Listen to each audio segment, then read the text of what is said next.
जिंदगी का एक टुकड़ा चख ले जरा, चख ले जरा। अगर आप एक कॉर्पोरेट में काम करते हैं ना, तो आई थिंक आपका इस शब्द से काफ़ी बार आमना सामना होता होगा। अगर आप एक सीनियर पोजीशन में होते होंगे तो आप लोगों को बोलते होंगे, अगर आप एक जूनियर पोजीशन पर होंगे, यानी आपने अपना करियर अभी अभी स्टार्ट किया है, तो आपको अक्सर अपने बॉसेस से ये वर्ड सुनने को मिलता होगा, be a proactive, be a proactive. एक प्रोएक्टिव इंसान ही जिंदगी में तरक्की कर सकता है। तो मतलब इतना ज़्यादा ये प्रोएक्टिव सुन के ना कई बार ये लगता है कोई हमें ये डेफिनेशन बताएगा कि प्रोएक्टिव होता क्या है। मैं हूँ खनक और आप सुन रहे हैं स्लाइस ऑफ लाइफ। एक्चुअली ना, एक प्रोएक्टिव जो इंसान होता है ना, वो जिंदगी में होने वाले हर सिचुएशन, यानी जो भी कुछ हैपनिंग होती है ना, वो एक्टिविटी और उसका रिजल्ट, यानी उस एक्टिविटी से होने वाला जो रिजल्ट है ना, उसकी पूरी की पूरी रिस्पॉन्सिबिलिटी खुद ही लेता है। वो कभी किसी पर ब्लेम नहीं करता कि अच्छा ये इसलिए हो गया क्योंकि ये इसलिए हुआ।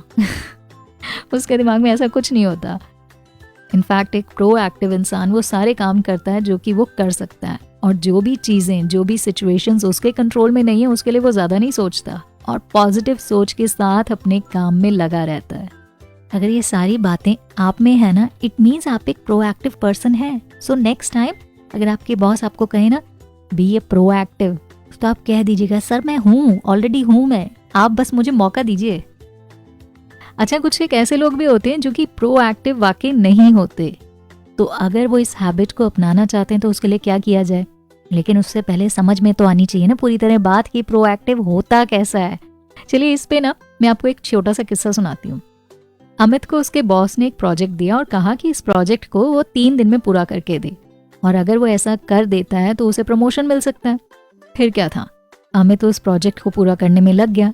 पर एक्चुअली वो जिस रूम में बैठकर उस प्रोजेक्ट वर्क को कर रहा था, वहाँ पर उसके साथ में उसके कोलीग्स भी बैठे थे जो कि बहुत गॉसिप करते थे, बहुत बातें करते थे।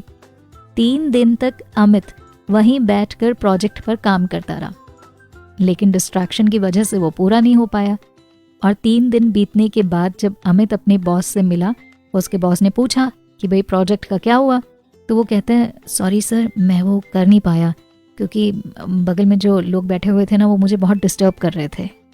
अब अमित अपनी कोलीग्स की वजह से वो प्रोजेक्ट पूरा नहीं कर पाया। अब आप ये बताइए, क्या अमित एक प्रोएक्टिव इंसान है? नहीं, बिल्कुल भी नहीं। वो प्रोएक्टिव नहीं बल्कि रिएक्टिव इंसान है, जो कि अपने काम की रिस्पॉन्सिबिलिटी खुद नहीं ले सका, जबकि उसने ब्लेम किस पे डाल दिया?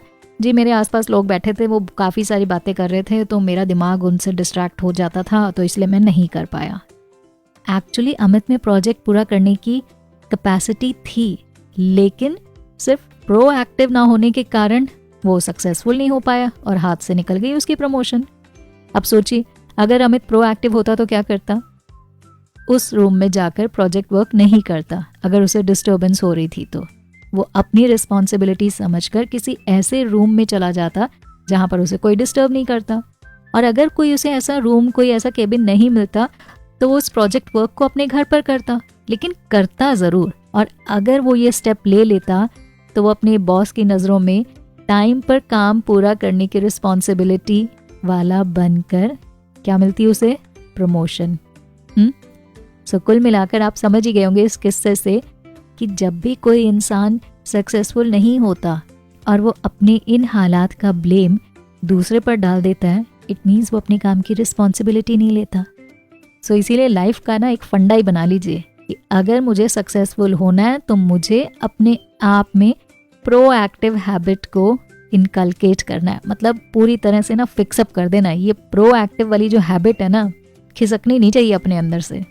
और जब ये हैबिट पूरी तरह से आपकी बन जाएगी ना, यानी आप एक पूरी तरह से प्रोएक्टिव इंसान होएंगे ना, तो फिर आप सोएंगे नहीं बल्कि आपको सोना मिलेगा। कुछ कहना चाहते हैं इस थॉट के बारे में तो ज़रूर लिखिएगा कमेंट सेक्शन में, ठीक है? मेरा नाम है खनक और आप सुन रहे हैं स्लाइस ऑफ लाइफ।